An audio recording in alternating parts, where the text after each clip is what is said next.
رمضان قيمها بدنيد إلهي ونسيي أهاي فرصة عمرها فرصتها إلهي وبحياة ضامها وسيه وكو مهمسن عمرها نهار وديرانيو بشا إيدا قيمها يوناق إلاد هاي درادد أيو نبيقو الترحيب والسمين جرى الترحيب وهو سور دوينيي ومدى وشعليسين يسيدا وتلمامي حديثك صحيحة من حديث أبي هريرة أتاكم رمضان شهر مبارك وحيدين يمو النبي ولها بشر رمضان وانا بالبركيسن إلى آخر الحديث بشا سيدا وحو النبي وحسوسينيا بركة إذا نددك وحسوسينيا إن يودي أرقروبان بشان يدا ترحيبك كسكو فوائدك كتيرا وحكم إذا فيها تزكية وبشان يكون ما يرينا نفتين وحول بوحة أوليه هاي سياب الله ما يرى روح ذا وحيابها لقوم ما يرى وحكم إذا صوم كا لقوم ما يرى وعافمات كتير كنا وكتيرا عافمات كي روح ذنا وكتيرا بيشا وحا كتيرا تربية للنفوس وسيابها النفط الله عربيه ونفط وحي إنه أكسونهاي مركا أي هذه يشير صومنتهاي قفكو إذا بسداه أنشي حمدا ينعنا عنا ويسكيل عليها قف نورصارنا والنوضع بيشان يدعى فيها توحيد للصفوف بلشده إنه وحا أغسوغان مدنمو مسلم كنا وحيابه آد وقبهاي ayay ka mid tahay midnimadu taraawiixdii baa lagu midoobayaa soomkii baa lagu midoobayaa afurkii baa lagu midoobayaa iyo salaadii iyo iskaashiga dhinacyada kala duwan marka aynu bishan qaabilayno arrimo dhowr ah oo aynu ku qaabilayno bishan uguna diyaar garoobayno 20 ayaan dareerin doonaa insha Allah inta waqtigu inoo saamaxo الرمها وحكوك أن نستقبل بالنية الخالصة والصالحة أن نستقبل هذا الشهر بالنية الصادقة وحين بشن كقابلين نياد ونعكسن قفكم وحي كهري ماده مرنا يسقوا كي بالسن أو كور ورسن مقابلا مرنا يسقوا كفر أحسن أو لابت وسيداي dadka qaarkood waxa laga yaabaa inay kaba warwarsan bishan gaajadeeda iyo cibaadadeeda iyo culayskeeda kadibna aad arkaysa dadka qaarkood oo iyagoo taa ka dhuumanaya maalintii oo dhan seexanaya hurdo isku dhaafinaya qofna waa qof og nicmada iyo deeqda iyo fursadda halkan ku jirto niyad wanaagsan oo farxad leh ayaa uu ku qaabilaya wuxuu leeyahay fursadii Ilaahay ku siiyay maanta ku soo martay ka faa'iideyso marka iimaanan wax tisaaban inagoo rumaysan wuxuu Ilaahay noo ballan qaaday Ilaahayna ajri ka sugayna subhanahu wa ta'ala waxaynu qabanaynaba niyada wanaagsan baynu ku qaabilaynaa qofkuna amalkiisa kolba waa wuxuu niyoodo marka labaad aynu ku qaabilaynaa bishan waxa weey al-isti'aanatu billahi ala azza wa jal ala buluuqi shahri ramadaan al-mubaarak wa talab al-i'aanati ala al-ibadah Ilaahay baynu gargaarsanaynaa awoodeena u cuskan maynee waxaynu leenahay Ilaahay oo deeqdaada nagu soo wajahan Ilaahay nawaafaji haday tahay soomka iyo haday salaada tahay iyo haday sadaqada tahay Ilaahay baynu baryaynaa inuu inoo sakhiro oo nawaafajiyo midda saddexaad aynu bishan ku qaabilaynaa waxa weey at-tasaamuh wal 'afw 'an an-nas qabla ibtidaa' ash-shahr Ramadan Ilaahay cafis baynu ka doonaynaa subhanahu wa ta'ala cafiskiisa si aynu helo waxaynu horeysiinaynaa cafiska dhexdeena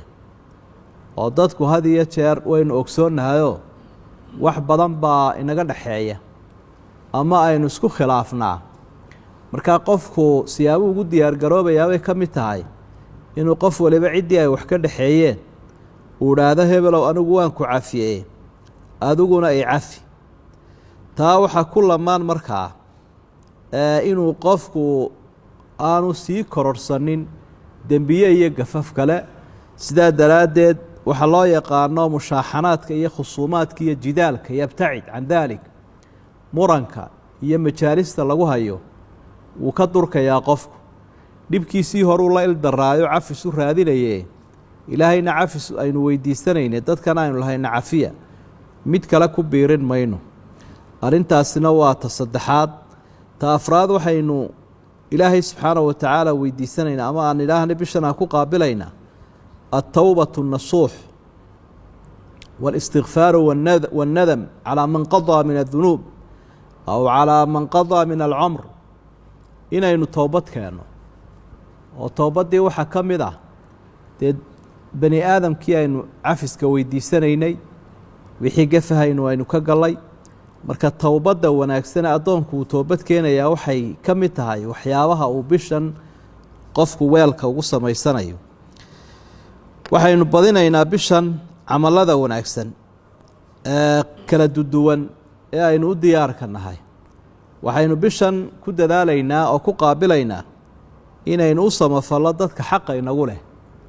ee waalidku uu kow ka yahay waalidka ciddii waalidkiisu uu nool yahay wuxuu ku dadaali doonaa inuu u samafalo qofkii waalidkiisii dhintayna isaguna waxa uu leeyahay si loogu samafalo sida sharcigu ina baray sadaqa uu bixiyo isagoo in fara badan u duceeya dardaarankiisii fuliya dadkii uu jeclaa xidhiidhiya markaa samafalka waalidku waa camallada wanaagsan aynu bishan ugu diyaargaroobayno waxaynu ugu diyaargaroobaynaa raddu lxuquuqi ilaa asxaabiha min duyuunin wa amaanaat inaynu iska celinno wixii xuquuq aynu hayno dadka qaarkood waxay hayaan wax la ydhaha madaalim madaalimku waxa weeyaan xaq baa ku maqan oo dulmi bay sameeyeen markaa towbaddiisay qofka ka mid tahay inuu cid walba wuu garanayaa wixii uu qofku ka haya haddaanu isyeelyeelaynine inuu cid walba waxeedu u celiyo waxa uu hayaa hadduu yahay wax caama iyo haddii uu yahay wax khaasaba bisha siyaabahaaynu ugu diyaargaroobayna waxaa ka mid a musaaxabatu alakhyaar aladiina yuciinuuna cala alcamali asaalix qofku inuu la saaxiibo oo uu la majaaliso oo uu la cibaadaysto oo uu ka agdhowaado dadka uu khayrka ku tuhmayo ee wanaagsan ee akhyaarta ah ee fiicfiican oo qofna udgoon iyo caraf baa ka soo baxaya marka aada la fadhido siduu nebigu xusay calayhi salaatu wassalaam oo waxa uu la mid yahay qof cadar iibinayoo kale qofna waxaa laga yaabaa inay dhibbiilo ka duulayaan oo marka aada la fadhiisato dee wuxuu ka dhigan yahay qof shaqaynaya oo biratumayo dab shidayoo kale sidii uu nebigu xusay calayhi salaatu wassalaam markaa ha fudaysanin bisha ramadaan cidda aada la saaxiibayso ama aynu la saaxiibayno waa inuu noqdaa qof wanaagsan oo khayr aynu ka rajaynayno oo camal iyo cibaado fiican aynu ka arkayno bishan waxyaabaha aynu ku qaabilayno waxaa ka mid ah arrinta sideedaad taxari ru'yati hilaali ramadaan almubaarak qof waliba inuu iska xil saaro siduu bishan u eegi lahaa waayo cibaadooyinka faralka ah qof walba xil baa ka saaran inuu eego wakhtigiisa uu bilaabmayo salaadda mu-adinkoo qura kuma halaynayna innaguna waynu eegaynaa wakhtiga salaadda soomku wakhtigu bilaabmayaa baynu eegaynaa xajku wakhtigu bilaabmayaa baynu eegaynaa haddii qalad cid kale ka yimaado xaq baad u leedahay inaad aduguna saxdo markaa siyaabahaynu ugu diyaargaroobayna waxaa ka mid a bishan biladkeeda inuu qof waliba eegiddeeda iyo tirinteeda uu iska xil saaro siduu nebiguba calayhi salaatu wasalaam inagu farayey bishan aragna ku sooma aragna ku afura cidduu la hadlayaa waa ummadda oo dhan bisha iyada ahi marka ay bilato waxyaabahaynu ku qaabilayna waxaa ka mid a ducadii nebiga calayhi salaatu wasalaam xadiid saxeexoo tirmidi ku sugan ayaa nebigu waxa uu ahaa xadiidkaasi wuxuu tilmaamayaa rasuulku waxa uu ahaa idaa ra'a alhilaal bisha marka uu arka guud ahaanba wuxuu odhan jiray allaahu akbar allaahuma ahillahu calayna biاlamni waaliimaan ilaahay baa weyn allaahu akbar ilaahay baa weyn ilaahay oo bishani ay noogu bilataa nabadgeliyo iyo iimaan iyo nabadgelyo iyadoonu haysanno oo ilaahay ow aada nagu arsaaqday bishani ha noo bilato waasalaamati waalislaam iyo badbaado iyo islaam islaamkay nabadgelyo oo dhammi ku urursan tahay islaamnimada wanaagsan annagoo ku toosan watawfiiqi limaa tuxibu watardaa rabbunaa warabbuka allah iyo iyadoo ilaahay oo aadna waafajisay waxa aad jeceshahay ee aada raalliga ka tahay bishuu markaa nebigu la hadlayaa wuxuu leeyahay rabbunaa warabbuka allah shahri xagga ereyga innaga af soomaaliga marka la eego bil way dhadig tahay laakiin xagga carabiga marka la eego si erey lab sidii wax labbaa loola hadlayaa markaa wuxuu leeyahay bil yahay rabbigaaga iyo rabbiga iyagu waa isku mid dhammaanteen wada makhluuq baynu nahay waxaad adigu haysaa ma jiraya waxaad bedeli kartaa toona marka ducadaasi waxyaabahaynu bishaa ku qaabilayno ayay ka mid tahay siyaabahaynu bishan u qaabilayno waxaa ka mida inaynaan ka horraysiinin innagoo isla dadaala maalin in la soomo ama 2 maalmood oo laga yaabo inay u dambeeyaan bishii shacbaan si kale haddaynu u dhigno maalmaha loo yaqaano ayaamu shaki bishaa shacbaan 30 ay tahay ee la leeyahay ma 30kii shacbaan baa mise waa 1dii ramadaan mar haddii la shakisan yahay oo wax yaqiin ah aan la haynin in iyadana soomkaa lagu qaabilo laga horraysiiyo rasuulullaahi maxamed wuu diiday sala allahu calayhi wasalam sida uu tilmaamaya xadiidka bukhaari iyo muslim ku sugan ee abi hurayra uu warinaya allaha ka raali noqdo nebigu wuxuu uhi laa taqadamuu ramadaan biyowmin aw yowmayni ilaa man kaana yasuumu sawman falyasumhu bishaa ramadaan ha kala horeynina maalin inaad soontaan ama 2 maalmood ilaa qof caadadiisu ay ahayd inuu soomka soo waday mooyaane oo qofka sida caadigaa u soo soomi jiray shacbaan ayaamihii u dambeeyeyna soo soomayey hadday soomkaa isagoo wada ramadaanna ay ugu soo gasho dhib ma laha kaasi kii loo diidayna maaha marka waxyaabaaynu ku qaabilayna waxaa ka mida innaga oo sharciga raacayna inaynaan is odhanin dadaalo oo ayaamaha loo yaqaano ayaamu shakiga ama yowmu shakiga inaynaan soomin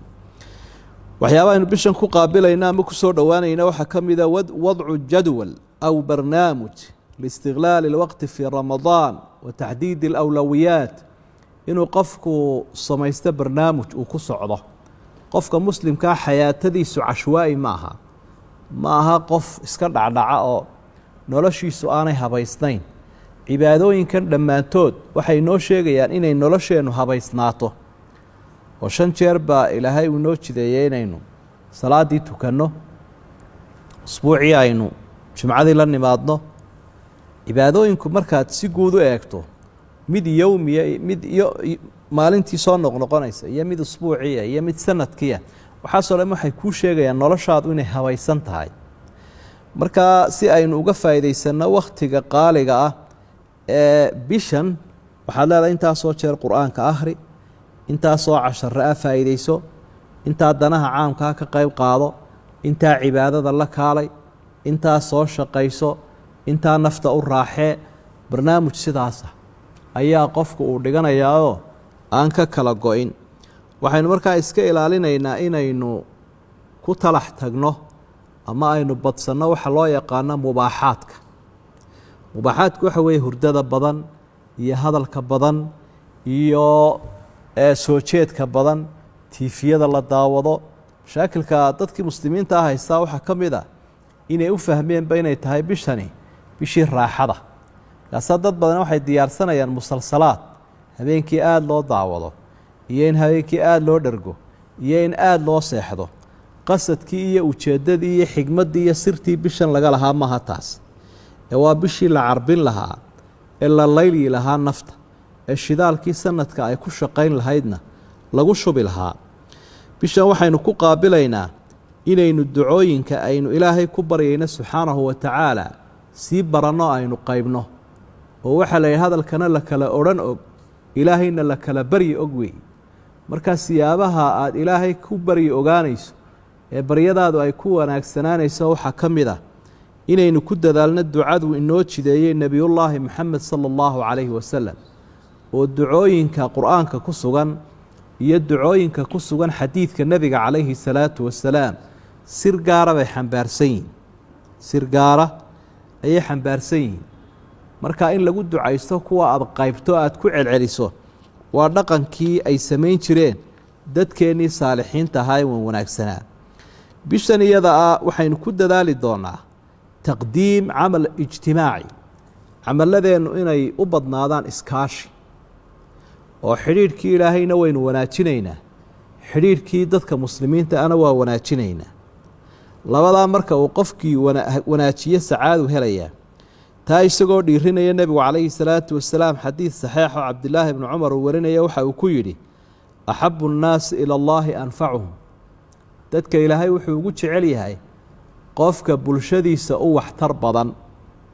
wa axabu alacmaali ila allaahi caza wajalla suruurun tudkhiluhu calaa muslim, camaladana ilaahay wuxuu ugu jecel yahay camalka aad kaga farxinayso qofka walaalkaaga ee muslimka ah. aw takshifu canhu kurbaad maalan ka dulqaadaysa, qofkii diiqad buu ku sugan yahay, dayn buu la ciirciirayaa, duruuf adag baa haysata, inaad kurbadaa ka dulqaaddo ama aada gaajo ka eridood ka reebta buu nebigu leeyahy calayhi salaatu wasalaam. waa waxyaabaha ilaahay uu jecel yahay addoonka uu raali kaga noqonayo. nebigu wuxuu yihi calayhi salaatu wasalaam inaan masaajidkaygan bil ictikaafsanaado oon cibaadada ictikaafka u fadhiyo waxa aan ka jecelahay in aan qofka muslimka ah u socdo waxtarkiisa inaan u socdo ayaan ka jecelahay buu nebigu lahaa calayhi salaatu wasalaam. bishan waxyaabaha aynu ku soo dhoweynayna waxaa ka mid a silatu raxim, dadka qaraabada ah. dadka qaraabada qof waliba qaraabuu leeyahay inuu xidhiidhiyo. dadka qaraabadaa waxaa lagu xidhiidhinayaa inaynu sakadii faralka ahayd siino, tu kaleoo sadaqa ah siino, xaqal ciidkii siino, afurkii siino. waxaynu ku xidhiidhinaynaa inaynu diinta ilaahay ugu baaqna iyo cibaadada siday u soomi lahaayeen, ay u salaadi lahaayeen, ay baadilkii iyo gardarrada iyo xaqdarrada isaga dayn lahaayeen. oo sidaa aynu duunyada ugu fidinayno ayaynu diintana ugu fidinaynaa, inaynu xidhiidhkooda wanaajinno. alaqrabuuna awlaa bilmacruuf baa la yidhi, dadka ku-xigaa iyagaa macruufka iyo samafalka ugu owlo ah. taana waxa ay ka mid tahay cibaadooyinka aynu bishan ku qaabilayno. bishan waxyaabaha aynu ku soo dhoweynayna waxaa ka mid a inaynu wanaajinno xaquljaar, xaqa uu jaarku leeyahay. qaraabada labaad weeye jaarku, oo qofka muslimka ah ee kula jaarka ah oodii ab ka dhow ehelkaagu ku tirsan yahay. wax alla wixii duruufe haysta oo inaad kala qayb qaadata saad uga fujin lahayd, siduu isaguba diyaarka kuugu yahay. nebiyullaahi moxamed sala allahu calayhi wasalam waxa uu leeyahay malagii jibriil la odhan jiray wuxuu aada ugu celcelinayay inuu ii dardaarmo jaarka, xataa danantu annahu sayuwarihu, jeeroo aan u maleeyeyba inuu dhaxalka wax ka siinayo. heerka uu ku celcelinayey. marka jaarkeennu waa inuu noqdaa kii jannada isu raaci lahaa ee aanu noqonin kii jahannamo u shiraaqan lahaa xaggeeda. hadday yihiin dad iswada laynayo colaadi ay ka dhaxayso oo midaba midka kala xamanayo, nuqsaan weeye. idan markaa waxyaabaha aynu bishan ku dadaalayno waxaa ka mid a ka farxinta. guryaha inagu dhowdhow waa inaynaan geydhka iyo albaabka weyn ka soo xidhanine qof walba halkiisa oo duruufaysan lagaga warhayo. bishan waxyaabaha aynu ugu diyaargaroobayna waxaa ka mid a salaatu taraawiix, salaaddii qiimaha badnayd ee ruuxda loogu raaxaynayey ee taraawiixda la odhan jiray inaynu gudanno oo aynu ku dadaalno, iyada oo cibaadadaasi shacaa'irka ay ka mid tahay diiniga ah. diintu inay oogan tahay, ramadaanna dhexdeeda la dadaalayo ayay sheegaysaa. kol haddii taraawiixda ah loo tukanayo sidii ay u tukan jireen saxaabadii nebigu. bishan waxyaabaha aynu ku qaabilayna waxaa ka mid a xamla, inaynu qaadno dadaallo ka imanaya xagga masaajidada,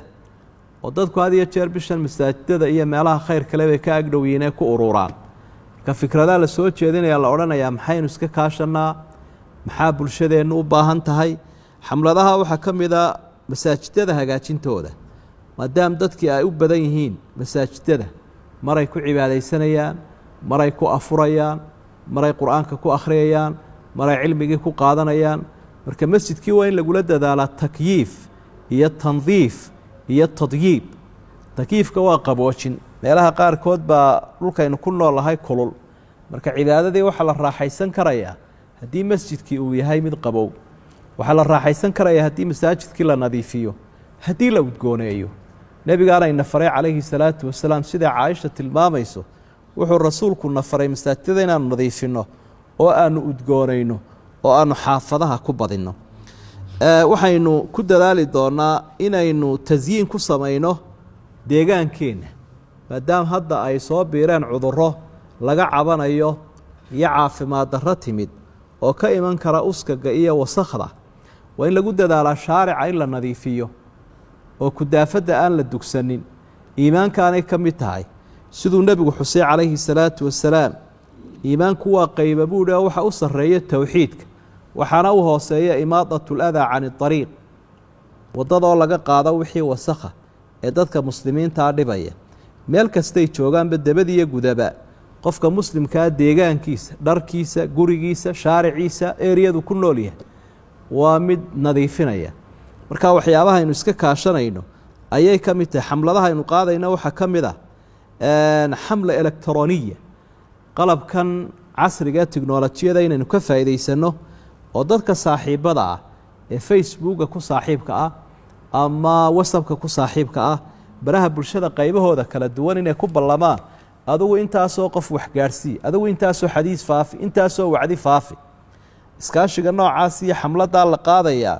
waa mid aynu u niyoonayno inaynu ummadda ku soo hanuuninno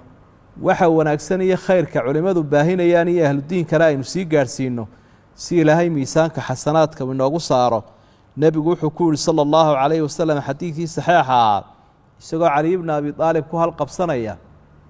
laan yahdiya allaahu bika rajulan waaxidan khayrun laka min xumuri nacam geela cascas waxa kaaga fiican qof qura inuu ilaahay sababtaada ku hanuuniyo waxaynu arkaynaa baraha bulshada inay howl badani ka socoto oo dadka qaarkood ay isku caayayaan qaarkood dadka ku xaqirayaan qaarkood isqaawinayaan waxaasoo dhan bisha rabadaan iyo mar walba waa ilaahay baynu uga toobad keenaynaa marka dhinaca khayrka leh inaynu tabarteennaa u jahayno ayaynu isku dayaynaa xamladaha iyo abaabulka aynu iska kaashanayno waxaa ka mid a xamlatu tacaam bulshada baahan inaynu raashino ururinno afur jamaaciya u samayno oo aynu iskaashanno nebiguna calayhi salaatu wasalaam waxa uu xusay qofku hadduu qof sooman afuriyo ajrigii uu kaasi ka helay soomkiisa in la eg buu isaguna helayaa marka haddaad 10 qof afuriso ajrigay soomkii ka heleen baad heli masaakiintii dhinac baa loo siinayaa iyo fuqaradii dadka soomanna maalba ha haystaane shardi maaha inuu faqiir iyo qofka soomani xadiidka nebigu wuxuu yidhi calayhi salaatu wasalaam qofka afuriye qof xoolaba ha haysto markaa dadka walaalaha isu yimid qofba wuxuu ku dadaalayaa saaxiibkiisa kale inuu kala horeeyo gacanta afurinta si ajrigii soomka uu ka helay in la eg adiguna aad u heli karto saa daraaddeed dad badan baa jiroo maalqabeena markaa qofku waa inuu ku xisaabtamaa intee in la eg baad sanadkan bajad u baaskaraysaa dadkii aad afurin lahayd xamladaha iyo iskaashiga aynu had iyo jeer iska kaashanayna waxaa ka mid a xamlatu ziyaarati almarda dadka buka inaynu booqanno dee cudurrada haya dadka way kala duwan yihiin cudurkan la kala qaadayo ee iminka la leeyahay qofka yaan la booqanin dad badan oo kalean kaa u jiifin xanuuno kale u jiifa ama dadka waalan